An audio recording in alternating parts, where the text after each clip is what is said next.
Sa bayan ni Juan, kung pagkain daw ang pag-uusapan, mahirap daw silang tapatan. Kaya naman ang titulong Culinary Capital of the Philippines, matagal na nilang pinanghahawakan. Sino nga ba ang hindi mapapamanyaman sa sarap ng mga lutong Kapampangan? Ang sarap niya, ha? Parang pag sinabi ng Kapampangan luto, Oo, sisig. para isa sa mga, Oo, sarap yun ang yun. isa sa mga ano nila, specialty nila. Ibang luto ng Tagalog, ibang luto ng mga taga... Sa Bicol, maanghang, diba? Maanghang, dito sa Kapampangan. May anong luto sa Kapampangan? Bakit masarap ang pagkain nila, no? I wonder, bakit nga ba nabansagang magagaling magluto ang mga Kapampangan? Kung mapapadpad ka ng Pampanga, isa raw ito sa mga pagkaing di mo dapat palampasin. Ang sisig. Katunayan, isa sa kanilang mga bayan, hawak ang titulong Sisig Capital of the Philippines dahil dito raw nakatira ang nag-imbento ng masarap na ulam na ito. Si Aling Lusing ng Angeles, ang Sisig Queen. 1970s daw nang madiskubre ni Aling Lusing ang sisig. Nang panong iyon, pagtitinda ng barbecue ang kanilang ikinabubuhay. Nag-iihaw siya ng tenga, nasunog. Ang ginawa niya, tinadtad niya. Tapos sabi niya, sisig yan, sabi niya.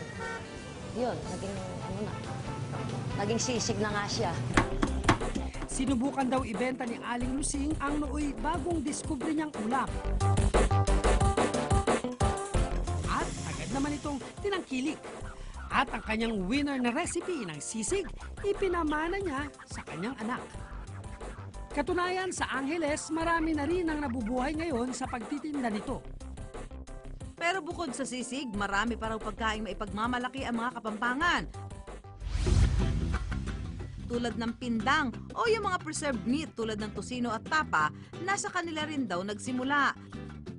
Noong unang panahon daw kasi, wala pang refrigerator at kailangang umisip sila ng paraan kung paano may iwasang mabulok ang karne.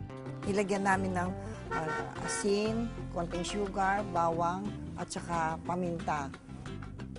Likas daw sa mga Kapampangan ang pagiging malikhain sa kusina. Kaya naman, sa paglipas ng panahon, nakahanap pa sila ng ibang paraan ng pagpapreserve ng karne.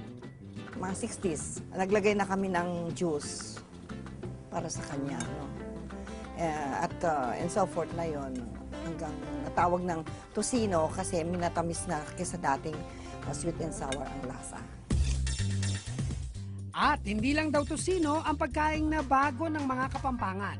Kung dati kasi delisyoso ang nasasabi ni Juan sa very Italian na pizza, ngayon pwede na ring manyaman dahil sa Kapampangan version nila nito. In-adjust na namin yung taste niya for the Kapampangan taste buds. Iba yung sauce and yung preparation of the ingredients is very meticulous, which is I think isa sa mga trademark ng Kapampangan cooking. Ang nagpapasarap daw sa kanilang Kapampangan style pizza, ang ipinagmamalaki raw na Kapampangan longganisa. Ngayon, ipapasok na natin siya at iluluto. Wala nang ibang masasabi kundi manyaman. Para subukan ang sarap ng lutong Kapampangan, inimbita namin ang Amerikano si Matthew Knowles para sa isang Kapampangan food trip. Halos 3 taon na raw siyang nag-iikot sa mga bansa sa Southeast Asia. At sa bawat bansang pinupuntahan niya, di raw niya pinalalagpas na tikman ang mga pagkain. Kaya ngayong nasa Pilipinas siya, di raw niya palalagpasin ang lutong Kapampangan. Yeah, I've heard about the Kapampangas that they're very good in cooking. I love to eat and I love to eat good food, so if they're famous for good food, I think it's a good fit.